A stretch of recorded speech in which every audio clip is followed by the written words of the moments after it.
الحمد لله رب العالمين والصلاة والسلام على نبينا محمد وعلى آله وصحبه أجمعين أما بعد.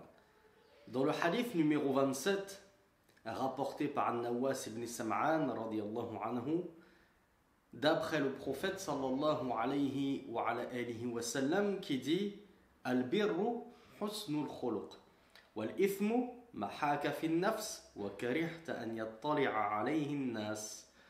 Hadith rapporté par Muslim. Le prophète sallallahu alayhi wa ala alihi wa sallam a dit Al-bir, et nous verrons ce que c'est en détail, mais ici on va le traduire tout de suite par piété, c'est le bon comportement. Et le péché, c'est ce qui va remuer dans ton âme et que tu détesterais que les gens s'en aperçoivent ou tombent dessus ou le découvrent. Et dans une narration similaire rapportée par Wabisa ibn Ma'bad radiyallahu anhu, il dit أتيت النبي صلى الله عليه وعلى آله وسلم فقال جئت تسأل عن البر والإثم فقلت نعم قال استفت قلبك البر ما اطمأنت إليه النفس واطمأن إليه القلب والإثم ما حاك في النفس وتردد في الصدر وإن أفتاك الناس وأفتوك. والحديث حسن وأخرجه الإمام Ahmed wa l'imam ad-Darimi rahmatullahi alayhima.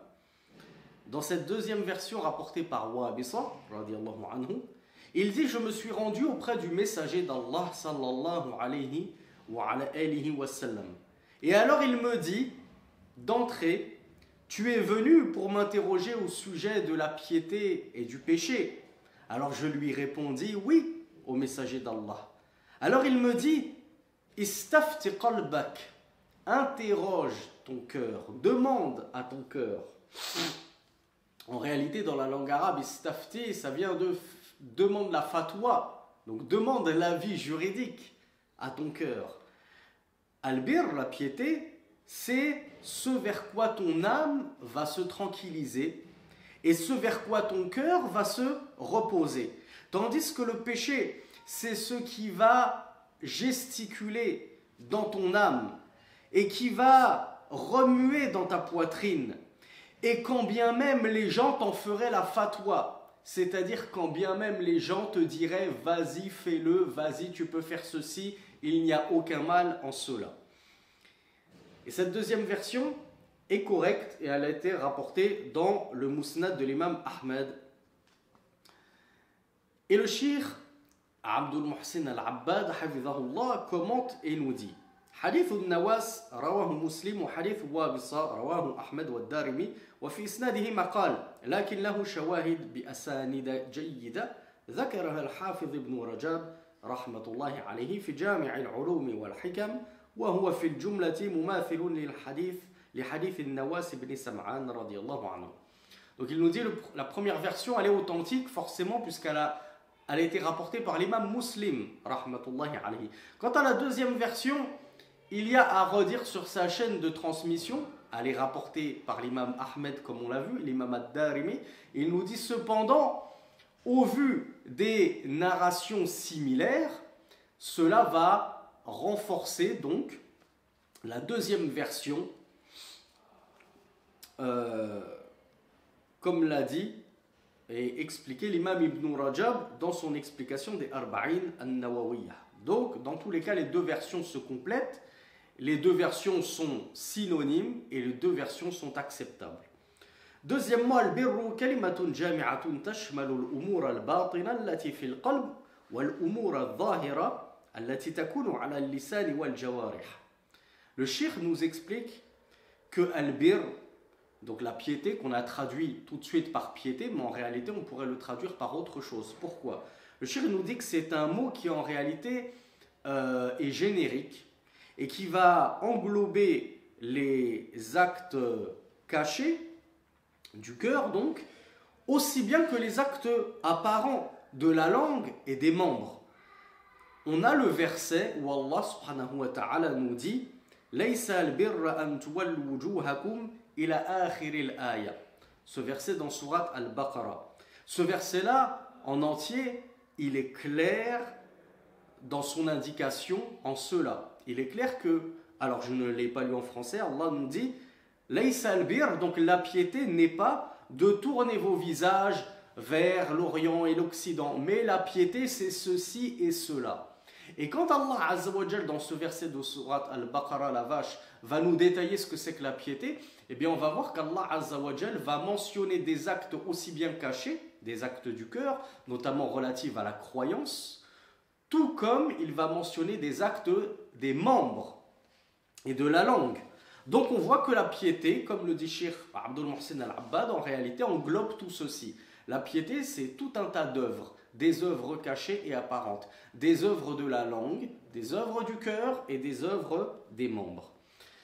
فإن أولها مشتمل على الأمور الباطنة. Au début de ce verset, Allah subhanahu wa ta'ala nous parle d'œuvres cachées, internes, et à la fin du verset, il nous parle d'œuvres apparentes. ويطلق البر أو يطلق البر على خصوص بر الوالدين.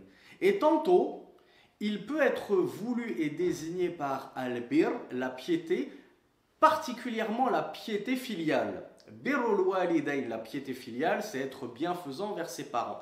Donc, lorsqu'on parle de bir, on peut parler de piété au sens large, avec tout ce que nous avons vu, les actes apparents et cachés du cœur, de la langue et des membres. Et puis tantôt, lorsqu'on parle de piété, on peut désigner tout particulièrement la piété filiale, nous dit le cheikh. La siyama idha qurina bis-sila. Et d'autant plus lorsque cette piété qui est exprimée, elle est jumelée à as-sila, le maintien des liens de parenté. Alors lorsque je parle de piété et du maintien des liens de parenté, je sais que ce qui est voulu par la piété ici, c'était la piété filiale. Dans ce hadith-là, ce n'est pas ce qui est voulu. Dans ce hadith-là, c'est le premier sens qui est voulu, la piété de manière générale. Donc le cheikh nous dit Ya'ti al-birru maqrunan bit-taqwa. Al-bir, la piété, elle peut venir également jumelée au terme taqwa, la crainte d'Allah subhanahu wa ta'ala. Comme dans le verset wa ta'awanu 'ala al-birri wat-taqwa, et entraidez-vous par le biais ou dans al-bir wat-taqwa, entraidez-vous dans la piété et la crainte d'Allah subhanahu wa ta'ala. Allah nous dit, lorsque ces deux termes sont réunis dans la même phrase, al-bir wa taqwa, la piété et la crainte, kama fi hadhihi al-aya, comme dans ce verset, yufassaru al-birru bi fi'li at-ta'at, alors al-bir désignera particulièrement l'accomplissement des actes d'obéissance, wa taqwa bi tarki al-manhiyat. Et at-taqwa, la crainte d'Allah, désignera tout particulièrement le délaissement des interdits d'Allah subhanahu wa ta'ala. فإذا أفرد أحدهما عن الآخر بالذكر شمل المعنيين جميعا. Mais lorsqu'on emploie l'un ou l'autre de ces mots, al-bir ou at-taqwa, de manière individuelle, sans les réunir dans le même contexte, alors chacun de ces mots-là désignera l'ensemble de ces choses-là. Al-bir désignera aussi bien l'obéissance et l'accomplissement des actes d'obéissance comme le délaissement des actes de désobéissance. Et at-taqwa également, lorsqu'elle sera employée dans un contexte de manière individuelle et isolée, elle désignera la même chose, l'accomplissement des actes d'adoration et d'obéissance et le délaissement des interdits d'Allah subhanahu wa ta'ala et de ses transgressions.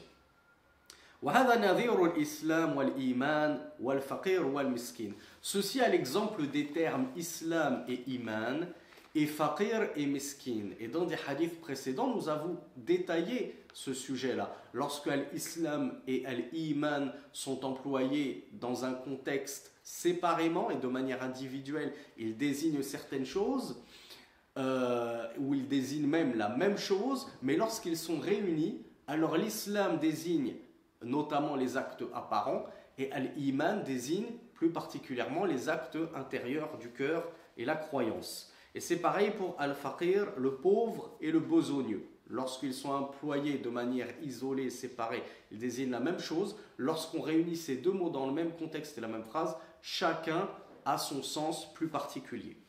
Troisièmement, جاء في حديث النواس البر حسن الخلق وحسن الخلق يحتمل أن يكون المراد به خصوص الخلق الكريم المعروف بهذا الاسم. Donc le cheikh nous dit, dans ce hadith, le messager d'Allah sallallahu alayhi wa sallam nous dit la bienfaisance ou al-bir, la piété, comme je vous l'ai dit, ça se traduit de plusieurs façons. La piété, c'est les bons comportements. Le cheikh nous dit, qu'est-ce qui est voulu par husnul khuluq, les bons comportements? Eh bien, il se peut que ce qui est voulu, c'est justement ces bons comportements spécifiques que nous connaissons tous, que nous avons modestement, par exemple, étudié dans notre playlist les bons comportements de l'imam Ibn Abdil Barr, rahmatullahi alayhi. De nombreux savants ont compilé des ouvrages bénéfiques sur les bons comportements. L'imam al-Bukhari a son Al-Adab al-Mufrad, etc., etc. Donc il est possible que ce qui est voulu par al-bir wa husnul khuluq, ce soit ces bons comportements qu'on connaît tous ces actes de bienfaisance, ces bonnes mœurs. Mais le cheikh nous dit وَيَكُونُ تَفْسِيرُ الْبِرِّ بِهِ لِأَهَمِّيَتِهِ وَعَظِيمِ شَأْنِهِ. Et il se peut que le prophète sallallahu alayhi wa sallam ait résumé toute la piété par les seuls bons comportements dans notre religion en vertu de leur importance et de la grande place qu'occupent les bons comportements dans notre religion. وَهُوَ نَذِيرٌ الدِّينُ النَّصِيحَةُ. Est-ce que cela ne vous fait pas penser au hadith que nous avons vu précédemment? الدِّينُ النَّصِيحَةُ. La religion, c'est le conseil. Donc on voit que Rasulullah sallallahu alayhi wa sallam, dans ce hadith-là, a réuni toute la religion par le conseil, prodiguer de bons conseils aux gens. Être sincère vis-à-vis d'Allah, sincère vis-à-vis du Coran, sincère vis-à-vis du messager d'Allah, sincère et donner de bons conseils à nos gouverneurs et à l'ensemble des musulmans, comme on le voit dans ce hadith ad-din al-nasiha. De la même façon qu'il y a un hadith très court où le prophète sallallahu alayhi wa sallam a dit al-hajju arafa. Le prophète sallallahu alayhi wa sallam a résumé tout le hajj, tout le pèlerinage en un seul rite, la station à Arafat. Al-Wuquf bi Arafat. Al-Hajj à Arafat. Le pèlerinage, c'est Arafat. Et qu'est-ce qu'on fait du tawaf? Qu'est-ce qu'on fait du sa'i? Bayna al-Marwa, bayna al-Safa wa al-Marwa. Qu'est-ce qu'on fait de tous les autres rites du pèlerinage? Le prophète sallallahu alayhi wa sallam, lorsque parfois il réunissait des rites qui comprenaient beaucoup de choses en un seul rite, ou en une seule spécificité, c'était pour appuyer et insister sur l'importance de cette spécificité. Rasulullah sallallahu alayhi wa sallam, lorsqu'il nous dit le pèlerinage c'est Arafat, ça ne veut pas dire le seul rite à pratiquer durant le pèlerinage c'est Arafat. Non, c'est pour vous dire c'est très important Arafat. C'est le rite numéro 1 du pèlerinage.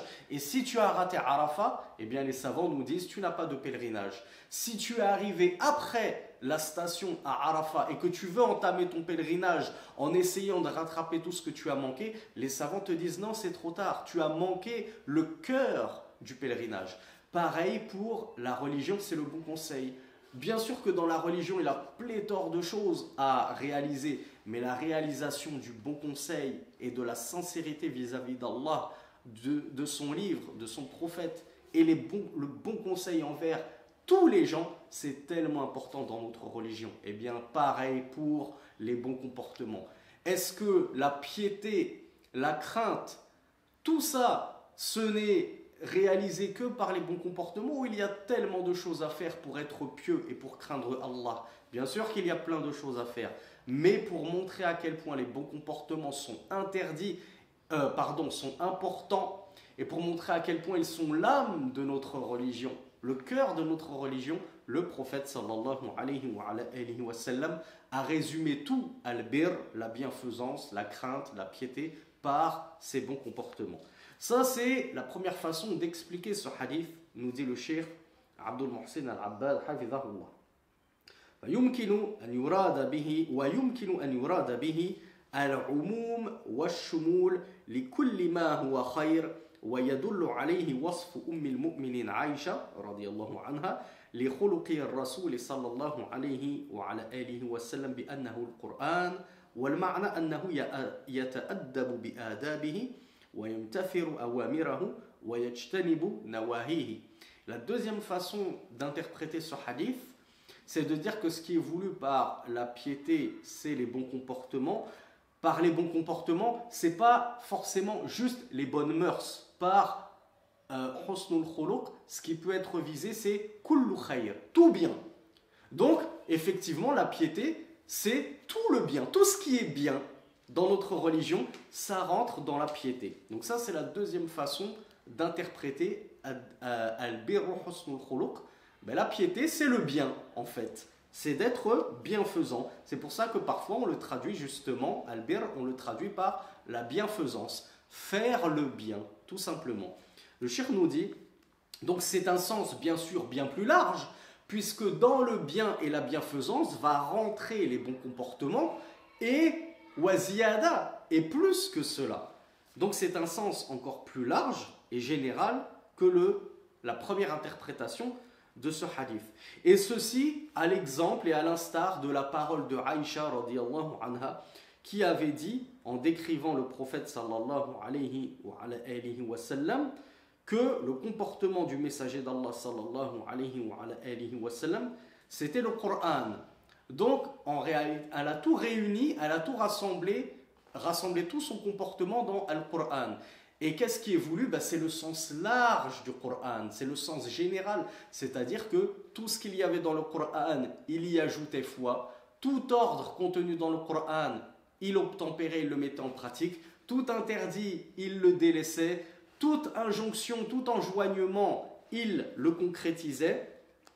Donc le prophète sallallahu alayhi wa sallam était vraiment une application conforme et à la lettre dans sa vie de tous les jours, dans son quotidien et dans son comportement et sa manière d'être et de vivre et de se comporter.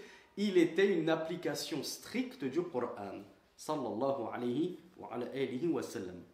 Quatrièmement, le prophète nous avait dit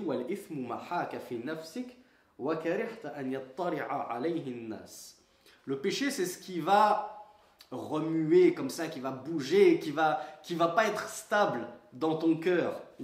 Prenez l'exemple des électrons qui gravitent autour d'un proton, je crois, par rapport à l'atome. Vous avez vu à quel point ça bouge comme ça. Imaginez-vous que le péché, c'est comme ça. Il est totalement instable dans ton cœur. Si tu sens cette instabilité qui vient te gratouiller comme ça, te chiffonner dans ton âme, dans ton fort intérieur, tu peux avoir de bonnes suspicions que cette chose-là est un mal, c'est un péché.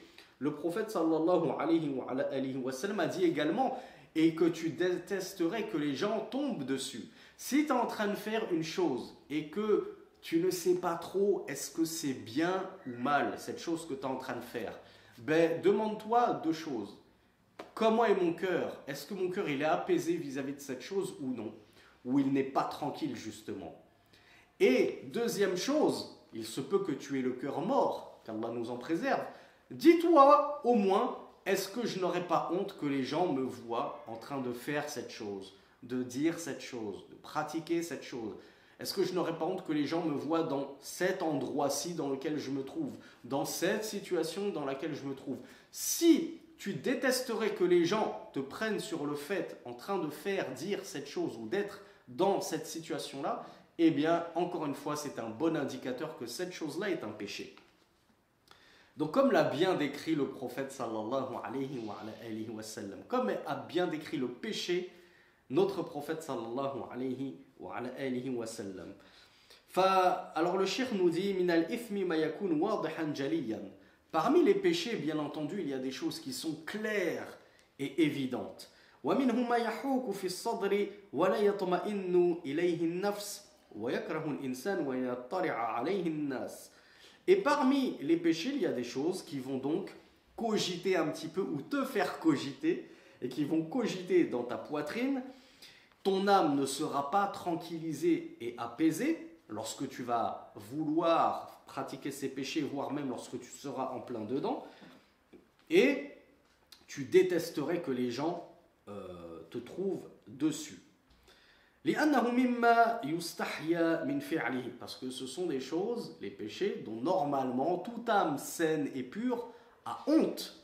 Elle devrait, normalement, lorsqu'on a un peu de foi dans le cœur, on a honte de pécher en public. Et on essaye à minima de se cacher, même si on sait qu'on ne pourra jamais se cacher d'Allah subhanahu wa ta'ala. Mais au moins, ceux qui ont un minimum de foi, ils essayent de se cacher des gens parce qu'ils ont honte qu'on les voit en train de pécher, de désobéir à Allah subhanahu wa ta'ala. فَيَخْشَى صَاحِبُهُ أَلْسِنَةِ النَّاسِ فِي نَيْلِهِمْ مِنْهُ. Alors, l'auteur de ce péché va avoir peur de la langue des gens. Et que les gens disent, un tel est un fornicateur, un tel est un consommateur de drogue, de boissons illicites, un tel trompe sa femme, un tel ceci, un tel cela, un tel délaisse la prière, un tel ceci, un tel ne jeûne pas. Donc l'auteur du péché va craindre les gens, il va craindre la langue des gens, que les gens parlent sur lui en mal. وهو شبيه بما جاء في الأحاديث الثلاثة الماضية فمن اتقى الشبهات فقد استبرأ لدينه وعرضه ودع ما يريبك إلى ما لا يريبك وإن مما أدرك الناس من كلام النبوة الأولى إذا لم تستحي فاصنع ما شئت. Donc, comme le dit le shir, il y a deux types de péchés. Il y a des péchés qui sont évidents et clairs. Il n'y a même pas besoin de consulter son cœur, comme on vient de le voir. Et deuxième type de péché, des péchés qui ne sont pas forcément évidents et clairs. On pourrait avoir un doute, on pourrait avoir une ambiguïté. Qu'est-ce qu'on fait dans ce cas? Et c'est de ce cas de figure-ci, c'est sur ce cas de figure-ci qu'a interrogé ce noble compagnon, le prophète sallallahu alayhi wa sallam. En gros, comment reconnaître un péché? Puisque parfois il peut y avoir des péchés pernicieux, insidieux, qui s'immiscent comme ça dans nos vies, et on n'est pas très sûr. Est-ce que c'est un péché et je m'en écarte, ou bien je peux y aller les yeux fermés? Eh bien, Rasulullah sallallahu alayhi wa sallam t'a donné la solution pour ce deuxième type de péché qui n'est pas clair et évident. Consulte ton cœur. Est-ce que ton cœur il est tranquillisé, ou bien ça cogite et ça remue à l'intérieur et tu n'es pas apaisé? Ton âme n'est pas apaisée, tu n'es pas tranquille. Et en plus, tu détesterais que les gens te trouvent en train de faire cette chose-là. Eh bien, sache que c'est un péché, délaisse-le. Et on a vu précédemment, dans ces 40 hadiths al-Nawawiyah, 3 hadiths qui ressemblent un petit peu à cela dans leur sagesse et dans les leçons à en tirer. Premier hadith, c'était la parole du prophète sallallahu alayhi wa sallam. Alors, je l'ai déjà lu en arabe. Quiconque craint les ambiguïtés, c'est-à-dire quiconque va se prémunir des ambiguïtés, alors il se sera préservé dans sa religion et son honneur. T'es pas sûr, cette chose elle est ambiguë, est-ce que je fonce quand même tête baissée ou je m'en écarte?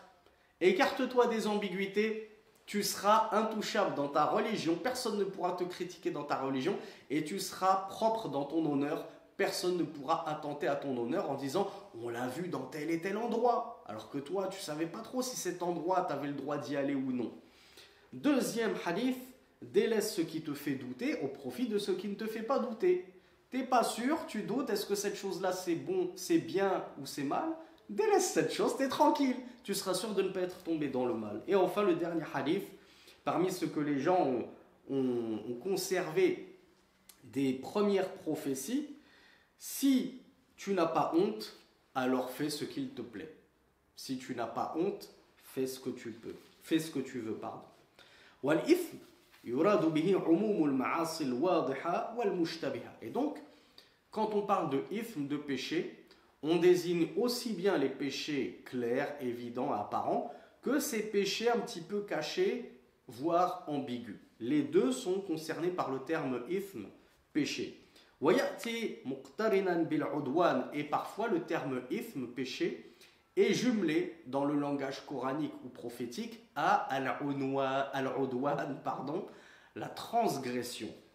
Le shir nous dit alors, comme dans la parole d'Allah subhanahu wa ta'ala, وَلَا تَعَوَنُوا عَلَى الْإِثْمِ وَالْعُدْوَانِ, et ne vous entraidez pas dans le péché et la transgression. Tout à l'heure, on a vu la parole d'Allah subhanahu wa ta'ala, et entraînez-vous dans la piété et la crainte.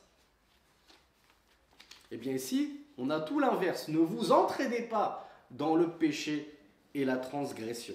Le shirk nous dit, qu'est-ce qui est voulu? Donc on a vu lorsque piété, bir wa taqwa étaient réunis, on a vu que al-bir désignait les actes d'obéissance et at-taqwa désigne l'éloignement et le délaissement des interdits. Et bien de la même façon, al-ithm wal-udwan, le péché et la transgression, qui sont deux synonymes en temps normal, lorsqu'ils sont jumelés et réunis dans le même contexte, le shirk nous dit que al-udwan va désigner al-i'tida wal-dhulm, le fait d'empiéter sur les droits d'autrui et de causer de l'injustice. فيدخل فيه الاعتداء على الناس في دمائهم وأموالهم وأعراضهم. Donc al-udwan va englober ici le fait de s'en prendre impunément aux gens dans leur sang, en commettant des meurtres d'innocents, dans leurs biens, en les volant, en les cambriolant, en dérobant, en leur subtilisant ce qui leur appartient sans droit, et même dans leur honneur. Lorsque tu t'attaques injustement à l'honneur d'un innocent qui ne t'a rien fait, qui ne mérite pas que tu t'attaques à lui, eh bien tu es tombé dans al-udwan, la transgression, qui est un immense péché. Cinquièmement, fussira al-birru fi hadith Wabisa bima tma'annat ilayhi an-nafs wa tma'anna ilayhi al-qalb wa la yadhhuru li farqun baynahuma. Le cheikh nous dit, cinquièmement, le prophète sallallahu alayhi wa sallam, dans la version de Wabisa, il avait dit que la piété, c'était ce vers quoi se tranquillisait l'âme et ce vers quoi se tranquillise le cœur. Le shirk nous dit, et regardez l'humilité du shirk, subhanallah, alors que c'est un immense savant et l'un des plus grands encore en vie à notre époque, hafidhahullah, qu'Allah le préserve, il nous dit, il ne m'apparaît pas qu'il y ait une distinction, une nuance, une subtilité de sens entre les deux. Et généralement, dans le langage coranique, le langage prophétique et dans la langue arabe, la base, c'est que lorsque tu apportes deux éléments, les deux éléments sont différents et apportent chacun un sens particulier par rapport à l'autre. Comme on l'a vu, al-bir wa taqwa wa ta'awanu ala al-birri wa taqwa. Chacun de ces éléments, il a un sens précis, particulier par rapport à l'autre. Ce ne sont pas des synonymes purs. Eh bien, le cheikh ici, il nous dit, il se peut que ces deux éléments de la phrase, ce vers quoi va se tranquilliser l'âme et ce vers quoi va se tranquilliser le cœur, soient, dans ce contexte-là, de purs synonymes à 100%, et que cela veut dire la même chose, et que c'était pour marquer l'insistance, pour insister sur cette chose-là. Il nous dit que le sens est exactement le même de ce qui lui est apparu, et il ne voit pas d'autre explication que cela. Sixièmement, قوله في أول حديث وابصة استفتي قلبك. Souvenez-vous lorsque le prophète sallallahu alayhi wa sallam a dit au tout début de la deuxième version à Wabisa, il lui a dit istafti qalbak, c'est-à-dire demande fatwa à ton cœur, demande l'avis de ton cœur. Qu'est-ce qu'il en pense ton cœur au sujet de cette chose-là que tu veux pratiquer, de cet acte-là? Est-ce qu'il le sent bien ou il le sent mal? Et à la fin de sa parole, le prophète sallallahu alayhi wa sallam a dit wa in aftaka an-nas wa aftawk. Quand bien même les gens te feraient la fatwa, te diraient vas-y, tu peux y aller, vas-y, il n'y a aucun mal. Donc quand bien même eux, ils s'avanceraient à te donner un avis juridique, t'inquiète, c'est halal, t'inquiète, c'est jaïz, c'est autorisé, tu peux y aller. Si ton cœur, lui, te dit je ne suis pas tranquille, je ne suis pas très rassuré, je tremble, délaisse l'avis des gens et la fatwa des gens et suis ton cœur là-dessus et délaisse cette chose-là. Donc le cheikh Abdul Muhsin al-Abbad nous dit يدل على أن ما كان فيه شبهة وريبة ولا يطمئن إليه القلب أن السلامة في تركه ولو حصل إفتاء الناس به. Le cheikh nous dit cette parole du prophète sallallahu alayhi wa sallam elle indique que ce dans quoi va résider une ambiguïté, un doute, et que le cœur n'arrive pas à se tranquilliser et s'apaiser au sujet de cette chose-là, eh bien, la prudence et le salut résident dans le fait de délaisser cette chose-là, quand bien même les gens t'auraient fait la fatwa que tu peux y aller, que c'est autorisé, qu'il n'y a pas de mal. والمقصود أن من كان من أهل الإيمان يخاف الله ويتقيه فإنه لا يقدم على الشيء الذي لا يطمئن إليه قلبه. Ce qui est à retenir, c'est que celui qui fait partie des gens de la foi, qui craignent Allah subhanahu wa ta'ala, qui ont peur de lui, eh bien, ces gens-là, dotés de foi, ne vont pas s'avancer et s'engager dans une chose dans laquelle leur cœur n'est pas tranquillisé. D'ailleurs, il se peut que ceux qui t'ont fait la fatwa, ceux qui t'ont dit oui, vas-y, tu peux y aller, il n'y a aucun souci, oui, c'est autorisé, etc., n'ont aucune science, comme tristement nous le voyons chaque jour sur les réseaux sociaux. Les influenceurs TikTok, les influenceurs Instagram, les influenceurs Twitter, X et tout ce que vous voulez, et les gens de la masse qui font des fatwas à l'emporte-pièce par pack de 12 à quiconque veut bien leur tendre l'oreille et qui balancent des énormités sur la religion. Donc toi tu vas écouter ces gens-là qui n'ont pas de science, te dire oui ça c'est halal, non ça c'est interdit, alors que ton cœur n'est pas tranquillisé par rapport à ce qu'il t'envoie faire. Le cheikh nous dit وَقَدْ يَكُونُ مِمَّنْ عِنْدَهُ عِلْمٌ وَلَكِنْ لَيْسَ فِي الْمَسْأَلَةِ دَلِيلٌ بَيِّنٌ يُعَوَّلُ عَلَيْهِ فِي الْفِعْلِ. Et attention, pas que les gens qui parlent sans science. Le cheikh nous dit il se peut que celui qui t'ait fait la fatwa est une personne de science. C'est un étudiant en sciences, c'est même un savant, il se peut. Mais sur cette question sur laquelle il s'est prononcé, il se peut qu'en réalité il ne réside et il ne repose aucune preuve claire et évidente qui corrobore et qui appuie son avis. Peut-être même que, en fait, il se base sur un hadith faible, un hadith inventé, et que l'avis opposé à celui qu'il t'a donné, dessus repose de nombreuses preuves claires, authentiques, qui contredisent sa fatwa à lui. Donc le cheikh nous dit أما إذا كان في المسألة دليل من الكتاب والسنة فالمتعين المصير إليه. Mais si sur l'avis qu'on te donne il y a une preuve du livre d'Allah, de la sunna du messager d'Allah sallallahu alayhi wa sallam, authentique bien entendu, alors ce qu'il convient de faire est d'adopter cet avis-là. Donc à partir du moment où cet avis repose sur des preuves, tu peux y aller les yeux fermés.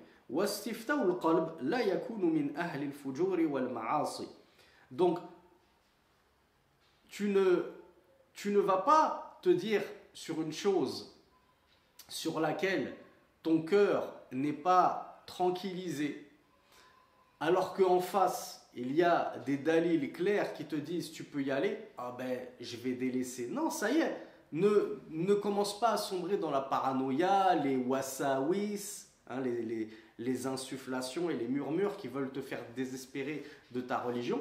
Suis le Coran et la Sunna de manière apaisée.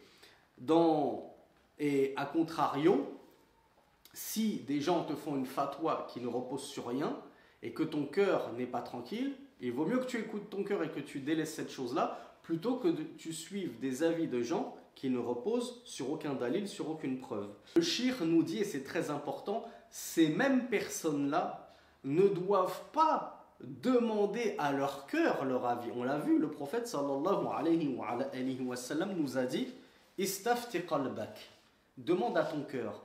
Est-ce que toute personne doit prendre à la lettre ce que nous a dit le prophète sallallahu alayhi wa sallam et demander à son cœur? Eh bien, qu'est-ce qu'il nous dit le cheikh Abdul Muhsin al-Abbad hafizahullah? Il nous dit, si justement ces gens de la perversion et du péché dont nous avons parlé appliquaient à la lettre et qu'ils demandaient à leur cœur pourri et corrompu ce qu'ils pensent de la fornication, de la boisson, de la consommation de boissons alcoolisées, d'aller fréquenter les boîtes de nuit, etc., etc. Que pensez-vous que leur cœur et leur âme va leur insuffler comme réponse, si ce n'est oui, oui, vas-y, vas-y, fais-le, vas-y, t'inquiète, il n'y a aucun problème. Donc, Cheikh Abdul Mohsen Al-Abbad nous dit l'istifta ou le fait de demander son avis et la fatwa à son cœur, ce n'est pas n'importe qui le fait, ce n'est pas les gens qui déjà de base sont connus pour transgresser allègrement les interdits d'Allah subhanahu wa ta'ala et qui tombent ouvertement dans les péchés parce que leur cœur naturellement et leur âme forcément va les emmener dans toutes les transgressions s'ils les consultaient. Donc eux, qui est-ce qu'ils doivent consulter? Justement les savants qui sont connus pour leur piété. Parce que, Inch'Allah, ces savants-là ne les trahiront pas et ne leur diront pas ce qu'ils ont envie d'entendre. Maintenant, si tu vas consulter soi-disant des savants, ce que tu prends pour savants, alors que ce ne sont rien d'autre que des influenceurs islamiques sur les réseaux sociaux, ou des personnes qui n'ont jamais étudié avec les savants et qui se sont improvisés imams, prédicateurs en France et en Belgique, alors que la seule chose qu'ils ont fait, c'est prendre des cours dans un institut en France et en français et lire quelques livres comme ça dans leur chambre, et c'est eux que tu prends pour des références et tu vas leur demander leur avis, ils vont généralement te dire ce que tu as envie d'entendre et non pas ce que tu dois entendre. Donc faites très attention à qui vous interrogez et que les personnes qui savent qu'elles sont transgresseuses et pécheresses n'écoutent pas leur cœur justement. Ce hadith-là, il est adressé à ceux qui craignent Allah, qui ont la foi et donc dont le cœur n'est pas encore totalement mort et dont l'âme, justement, les incite à s'éloigner des choses ambiguës et à délaisser les mutashabihat. Septièmement, ma jaa fi hadith Wabisa fi ikhbar an-nabi sallallahu alayhi wa ala alihi wa sallam lahu billadhi jaa yas'alu anhu qabla an yubdi'a su'alahu mahmul wallahu a'lam ala 'ilmin sabiqin lin-nabi sallallahu alayhi وعلى آله وسلم باهتمام هذا الصحابي بمعرفة البر والإثم فلعله حصل له مراجعة النبي صلى الله عليه وعلى آله وسلم من قبل في شيء من ذلك. On pourrait penser que ce hadith-là, il est une preuve que le prophète sallallahu alayhi wa sallam recevait des informations relatives à l'invisible par le biais de Jibril qui lui provenait justement de la part d'Allah subhanahu wa ta'ala qui l'informait sur certains éléments cachés. Et ça pourrait effectivement être une preuve. Le cheikh Abdul Mohsen Al-Abbad voit plutôt que si le prophète sallallahu alayhi wa sallam avait précédé Wabisa avant même qu'il ne lui pose sa question et lui a dit « Tu es venu pour m'interroger au sujet de la piété et du péché » et Wabisa lui a dit « Oui ». En fait, c'est exactement pour ça que je suis venu, subhanallah. Donc comment le prophète l'a su? Eh bien le cheikh rahmatullahi alayhi nous dit il se peut que c'est parce que le prophète sallallahu alayhi wa sallam avait déjà eu des entretiens avec Wabisa et que c'était fréquent que Wabisa l'interrogeait à ce sujet-là, sur le bien et le mal, la bienfaisance et la transgression, etc. Donc comme le prophète sallallahu alayhi wa sallam s'était habitué à cela de la part de Wabisa, quand il l'a vu, il s'est douté qu'il allait encore l'interroger à ce sujet-là. Wallahu a'lam. Comme le dit le cheikh lui-même, Wallahu a'lam. Et Allah est plus savant de ce qu'il en est réellement. Donc huitièmement et dernièrement, qu'est-ce que nous retenons de ce hadith?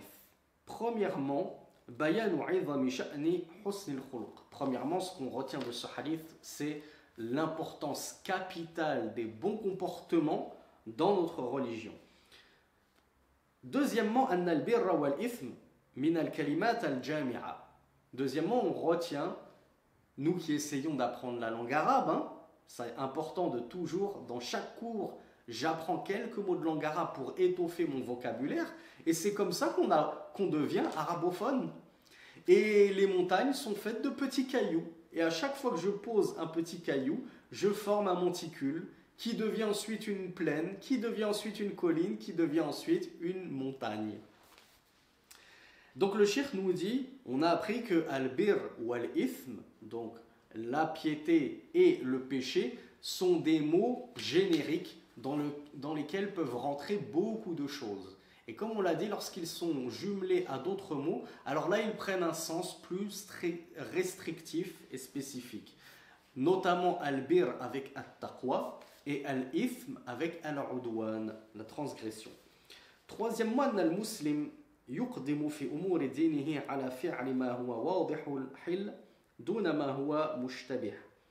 Le musulman, dans les affaires de sa religion, il va s'engager dans l'accomplissement des actes qui sont clairement licites et autorisés. Quant aux choses dans lesquelles résident des doutes et des ambiguïtés, alors, comme nous l'avons vu, le musulman s'en écarte et les délaisse. La prudence avant tout, et la prudence est de mise dans le quotidien du musulman.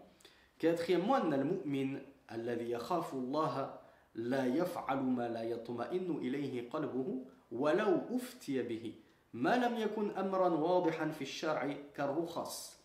Quatrièmement, on a vu que le croyant qui craint Allah véritablement, il ne va pas pratiquer des choses et des actes, s'engager dans des choses sur lesquelles et au sujet desquelles son cœur n'est pas tranquillisé, apaisé, quand bien même les gens t'ont fait des fatwas et t'ont dit que tu pouvais y aller. Sauf lorsqu'il s'agit d'une chose claire et évidente, sur laquelle repose une preuve claire et évidente du Coran et de la Sunna. Le cheikh nous dit par exemple, ar-rukhas, est-ce que j'ai le droit d'essuyer durant mes ablutions sur mes chaussures? Bien sûr, lorsque toutes les conditions sont réunies, comme nous l'avons détaillé dans nos cours de fiqh, dans les playlists adéquates. Mon cœur, il n'est pas tranquille. Moi, je ne suis pas sûr que j'ai le droit de faire ça. Eh bien, je regarde, est-ce qu'il y a des preuves claires dans le Coran et la Sunna au sujet de l'essuyage sur les chaussures, plutôt que de devoir laver son pied à chaque ablution. S'il y a une preuve claire, délaisse ses doutes, ses ambiguïtés, et repose-toi pleinement sur le Coran et la Sunna. Autre exemple encore relatif aux chaussures, mais dans la prière. Moi, je ne suis pas tranquillisé lorsque je vois des frères prier comme ça aux chaussures. Moi, dans mon cœur, il me dit que ce n'est pas normal de prier en chaussures. Les chaussures, c'est sale, etc. On t'apporte la preuve claire, al-kitab wa sunna. Le Coran, la Sunna, ijma'u sahaba, des choses comme ça. Tu dois délaisser, comme je l'ai dit, ces wasawis, ces ambiguïtés infondées pour te reposer totalement et te soumettre totalement aux preuves claires du Coran et de la Sunna. Donc, ce n'est pas dans tout et n'importe quoi qu'à chaque fois j'écoute mon cœur. Lorsqu'on me ramène une preuve, eh bien, je dois arrêter de m'inquiéter pour rien et de stresser inutilement et faire confiance au Coran et à la Sunna. Cinquièmement, حرص الصحابة رضي الله عنهم على معرفة الحلال والحرام والبر والإثم. Et enfin, on voit, comme on l'a souvent vu, la promptitude des compagnons à s'enquérir au sujet du halal, le licite et l'illicite, la piété, la crainte d'Allah, le péché, la transgression. C'était vraiment les gens qui accouraient le plus à la connaissance de ce qui leur était profitable et bénéfique pour leur dunya, tout comme leur au-delà. هذا والله أعلم وصلى اللهم على نبينا محمد سبحانك اللهم وبحمدك أشهد أن لا إله إلا أنت أستغفرك وأتوب إليك وآخر دعوانا أن الحمد لله رب العالمين.